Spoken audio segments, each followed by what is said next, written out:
Emmanuel. Matthew 1:23. Behold, a virgin shall be with child, and bear a son, and they shall call his name Emmanuel, meaning God with us. Jesus Christ still empowers his followers to change the world today. Distance is not a barrier to God's move. Emmanuel TV. God with us.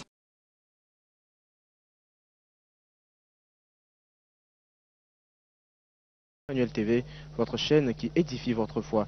À présent, nous allons vous faire la traduction du message de l'évangéliste d'aujourd'hui, ainsi que celui du message de l'homme de Dieu, le prophète TB Joshua, au cours de ce service du dimanche 14 décembre 2014. Le titre du message de l'évangéliste est intitulé « Aimer Dieu au-dessus de tout ». Si vous observez les grands apôtres de la foi dans la Bible, vous serez d'accord avec moi que les bien-aimés de Dieu peuvent provenir de partout. La nationalité, la filiation et l'éducation ne sont pas des critères de sélection. Ce ne sont même pas les œuvres de justice que nous aurions faites, mais c'est par son étonnante grâce. Nous devons nous rappeler souvent que nous sommes des pécheurs sauvés par la grâce. Cette grâce est aussi bien pour les femmes que pour les hommes, les personnes sans instruction ainsi que pour les savants, le faible ainsi que pour le fort. Beaucoup de gens aujourd'hui pensent qu'ils peuvent gagner la faveur de Dieu par leurs bonnes œuvres, mais le christianisme n'est pas une religion, c'est une relation. Peu importe combien de bonnes œuvres vous aviez accomplies ou comment votre attitude est agréable, vous ne pouvez jamais faire assez pour gagner le pardon de Dieu, pour gagner son amour. Ce qui importe à Jésus, c'est votre attitude envers lui. C'est pourquoi Jésus a demandé à Pierre dans le livre de Jean au chapitre 21 du verset 15 à 17, « M'aimes-tu » L'amour est le seul véritable principe à partir duquel le service du Seigneur doit jaillir. Si vous observez les grandes personnes dans la vie, elles ont réussi non pas à cause de leur éducation ou de leurs compétences, mais à cause de leur amour, je veux dire, leur passion pour ce qu'ils font. J'ai connu un homme qui a étudié pendant 10 ans pour devenir médecin, mais aujourd'hui, il a créé une entreprise sur Internet et est assis à la maison près de son ordinateur, juste à cause du manque d'argent. Tandis qu'une autre femme, désespérée pour obtenir un emploi dans une entreprise en particulier, a commencé comme nettoyeur, mais des années plus tard, elle est devenue la directrice générale de l'entreprise simplement à cause de sa passion et de son engagement qui étaient liés à l'épreuve du temps. Ce que vous serez demain est déterminé par votre amour pour Dieu, pas ce que vous êtes aujourd'hui. Si vous croyez en ce que vous faites, pourquoi la déception vous séparerait-elle de cela? Si vous croyez en votre mariage, pourquoi une crise devrait-elle vous séparer et vous conduire à un divorce? Si vous croyez tellement en votre entreprise, pourquoi une crise conduirait-il à l'abandonner? Lorsque vous travaillez pour de l'argent, au moment où l'argent manquera, votre dévouement s'arrêtera. Mon père dans le Seigneur, le prophète TB Joshua dit, vous ne pourrez réussir dans ce que vous faites que si vous croyez vraiment en cette chose et croyez en Dieu en l'aimant par-dessus tout. Les apôtres d'autrefois ont pu réaliser ce qu'ils faisaient en raison de leur grand amour pour Jésus. Plus grand que tout l'univers, plus riche que tout minéral, plus chaud que le soleil, l'amour peut changer le destin des hommes. En raison de son amour pour Jésus, le destin de Pierre fut changé en celui d'un pêcheur rustique pour devenir l'un des plus grands apôtres de l'histoire de l'Église. Même lorsqu'il lui demanda s'il voulait abandonner Jésus, il dit, je cite, « À qui irons-nous? Tu as les paroles de la vie éternelle. » Il a découvert quelque chose que l'argent ou l'or ne peuvent pas acheter. La Bible le décrit comme un trésor caché dans un champ et lorsque le commerçant le découvrit, il vendit tout ce qu'il possédait pour l'acheter. Avez-vous découvert cette chose? Si vous le faites comme lui, votre destin peut changer. Alors, arrêtez de méditer sur votre faiblesse. Arrêtez de vous plaindre que tout le monde dans votre famille est pauvre. Arrêtez de vous comparer à d'autres. Arrêtez de pointer du doigt l'économie de votre nation. Cessez de répéter les histoires de ceux qui vous ont fait échouer dans la vie et dans le passé. Cessez de penser à vos insuffisances. Arrêtez de parler de votre problème. Commencez à aimer Jésus. Car si l'amour du Christ est dans notre cœur, le monde est sous nos pieds et le ciel est à notre portée. Cela nous conduit au message d'aujourd'hui intitulé « Aimer Dieu au-dessus de tout ». Le texte de référence est tiré du livre de Jean au chapitre 21 à partir du verset 1. Je cite, « Après cela, Jésus se montra encore aux disciples sur le bord de la mer de Tibériade. Et voici de quelle manière il se montra. Simon-Pierre, Thomas, également connu sous le nom de Didyme, Nathanaël de Cana et en Galilée, les fils de Zébédée et deux autres des disciples de Jésus étaient ensemble. Verset 15, je cite.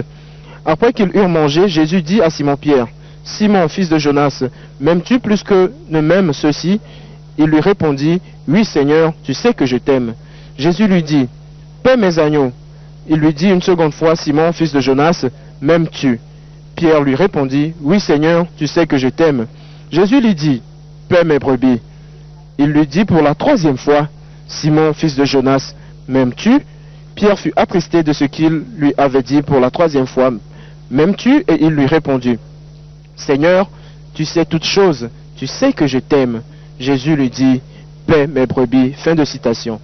Pour Pierre qui avait renoncé à son entreprise, à sa famille, à son domicile et à ses biens pour suivre Jésus durant son ministère terrestre et même après sa mort sur la croix, cette question doit paraître étrange.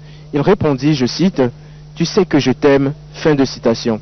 De la même manière, beaucoup d'entre nous commencent à compter ce que nous faisons pour Dieu en espérant qu'il nous bénisse en retour. Je cite, « Je me levais à 4 heures pour se rendre à l'église. J'ai voyagé à travers tout mon pays pour venir ici. J'ai renoncé à mon travail à temps plein pour servir dans l'église. Dieu ne vous guérira pas, ne vous bénira pas, ne vous délivrera pas parce que vous êtes venus.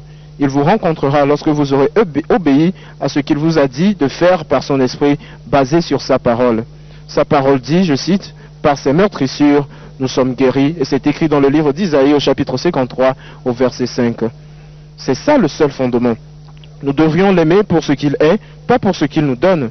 Que nous lui fassions confiance ou non, cela ne change pas qui il est. Que nous croyions en lui ou non, cela ne lui change pas son trône. Dieu possède une nature qui fait qu'il est facile pour les êtres humains d'avoir confiance en lui. Nous avons besoin de connaître la fidélité et la loyauté de Dieu. Jésus ne regarde pas nos compétences ou l'effort personnel, mais notre cœur. Le véritable amour de Dieu est de faire sa volonté et non la nôtre. Avant de lui donner la mission de suivre ses traces, Jésus a posé à Pierre l'une des plus importantes et pénétrantes questions jamais posées. M'aimes-tu ? Il l'a fait parce qu'il savait que servir le Seigneur est une chose de l'esprit. Rappelons-nous comment Pierre a d'abord rencontré Jésus. Pierre a rencontré le Sauveur après une lutte stérile d'efforts pendant toute cette nuit de pêche. Jésus l'a rencontré au bord de la mer sur un rendez-vous divin. Pierre avait perdu tout espoir de prise jusqu'à ce qu'il rencontra Jésus qui transforma sa vie. À l'instruction de Jésus, il jeta son filet et eut la plus grosse prise de sa vie. Quand il vit cela, Pierre dit, je cite, « Éloignez-vous de moi, Seigneur, car je suis un homme pécheur. » Luc 5, verset 8. Ceux que Christ juge d'admettre à partager la plus profonde connaissance avec lui, il les rend d'abord judicieux pour qu'ils méritassent d'être fixés à une grande distance de lui. Comment pouvez-vous aimer et obéir à quelqu'un dont vous ne vous rendez pas compte avoir besoin? Nous ne savons pas tout simplement jusqu'à quel point nous avons besoin de Jésus. Vous avez besoin de la présence de Dieu parce que vous êtes impuissant et dans l'insécurité. Vous avez besoin de la présence de Dieu parce que vous êtes seul. Vous avez besoin de la présence de Dieu parce que vous avez besoin d'être avec lui. Dans notre passage dans ce monde méchant vers notre demeure permanente, nous avons besoin de lui de sorte que nous ne culbutions nos pieds contre une pierre et trébuchions. Et si nous trébuchions, il est là pour venir nous chercher. Rien ne nous garde sur notre parcours qu'un amour profond pour le Seigneur. Simon-Pierre était l'un des disciples favoris de Jésus-Christ, mais il renia notre Seigneur Jésus au moment de l'adversité. Ce fut son erreur. Mais la Bible dit qu'il se confessa et le Seigneur lui pardonna. Aujourd'hui, il est devenu l'un des plus grands apôtres de l'histoire de l'Église. Jésus ne s'est jamais déconnecté de ceux qui ont fait des erreurs dans leur vie. Quelle est votre erreur? Les erreurs sont corrigées. Lorsque vous faites une erreur, n'oubliez pas votre relation avec Dieu. Jésus a demandé à Pierre cette question à 3 reprises avant de lui confier la mission de paître ses brebis. Il ne lui avait pas demandé s'il était un orateur doué, il ne lui avait pas demandé s'il était un leader de talent, il ne lui avait pas demandé s'il connaissait la Bible. Toutes ces choses sont importantes, mais elles ne constituent pas la question. Vous dites que vous aimez Jésus, mais beaucoup d'entre nous posent des conditions à Dieu. Je t'aime Seigneur, je suis fidèle, je paye ma dîme, j'assiste au culte à l'église, mais alors, quand allez-vous me donner cet enfant? Quand allez-vous me donner ce travail? Quand allez-vous enlever cette écharde dans ma chair? La qualité essentielle est ce que nous trouvons dans la question de Jésus. Je cite, « M'aimes-tu » Pierre avait une décision à prendre. Il aurait pu dire, « J'aime ma famille plus, j'aime ma carrière plus, j'aime mon confort plus », mais il a décidé d'aimer Dieu par-dessus tout. Pour que nous puissions être responsables devant Jésus, ce doit être à cause de notre amour pour lui. Rien ne peut être comparé à la puissance des mots. « Je t'aime » s'il vient du cœur est un mot très puissant. Demandez à Ruth et elle vous dira que l'amour peut changer le destin des nations, peut changer le destin des hommes.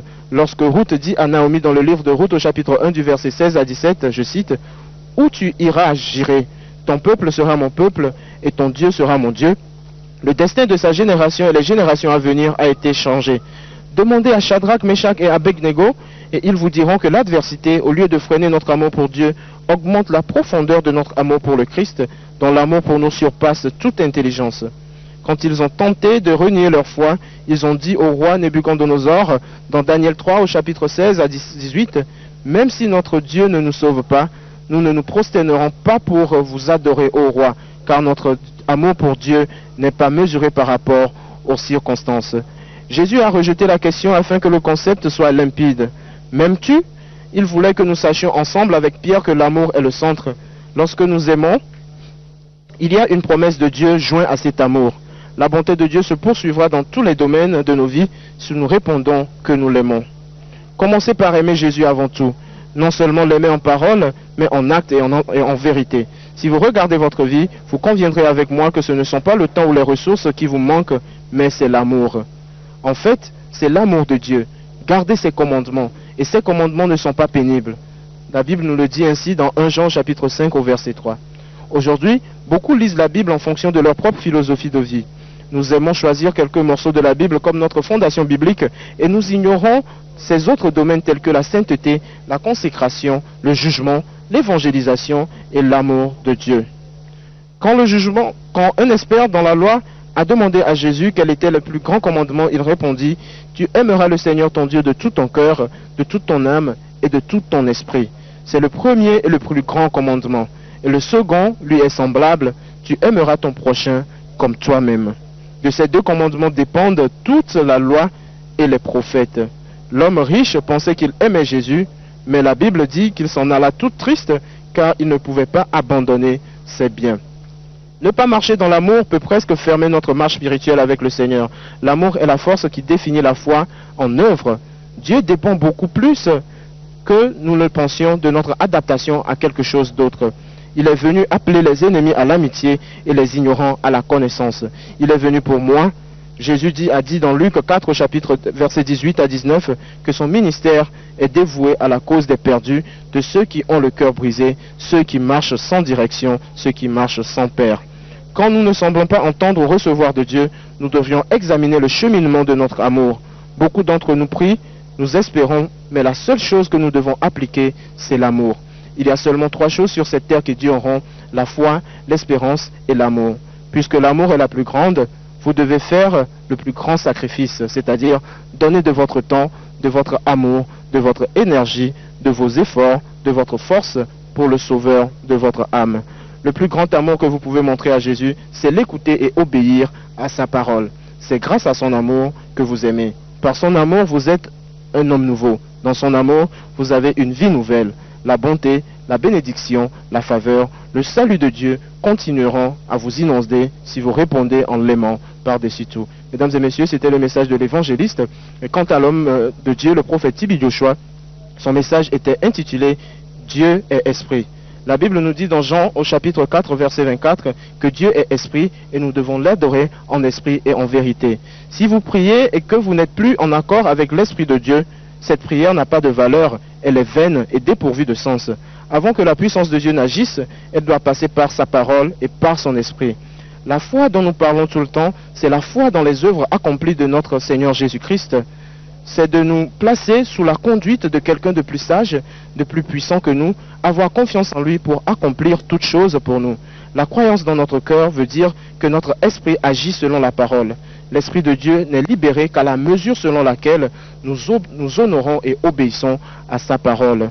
Plus vous pensez à la parole que vous lisez, plus votre esprit agit selon cette parole.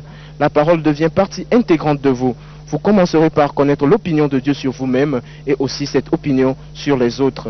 Si vous faites attention à Dieu, vous verrez que la foi vient spontanément. Dieu dispose d'une nature qui fait que nous avons facilement confiance en lui. Tournez-vous donc vers Dieu et méditez sur lui. L'Esprit nous fait savoir que croire, c'est posséder. La foi n'est pas une création intellectuelle de l'esprit de l'homme. Lorsque la parole domine votre bouche, elle dominera votre cœur. Ne déterminez pas votre relation avec Dieu à travers vos possessions. Et lorsque votre esprit agit selon la parole, vous saurez où vous êtes destiné à être. Le vrai combat se trouve dans notre cœur. Et lorsque nous échouons dans notre cœur, nous échouons dans toutes choses.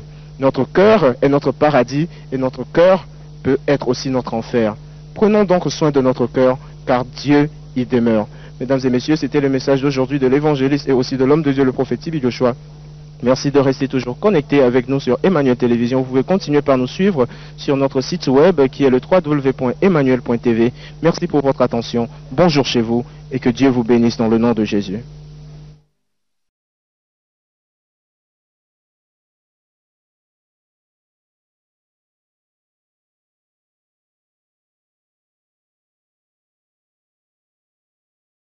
If you would like to visit the Synagogue Church of All Nations, log on to our website www.scoan.org.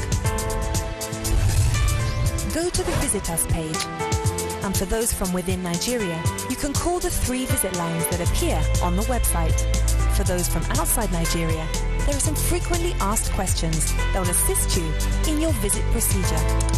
Remember, it is essential that anyone from outside Nigeria should fill in the questionnaire. Please remember to answer every question that is asked, and after you have filled in the questionnaire, remember to click Send. Please note, you must wait to receive an invitation or confirmation of your visit from us before making any traveling arrangements or flight bookings. All communication with the Synagogue Church of All Nations should be through the following email address: info@scoan.org. We look forward to hearing from you. Emmanuel, God with us.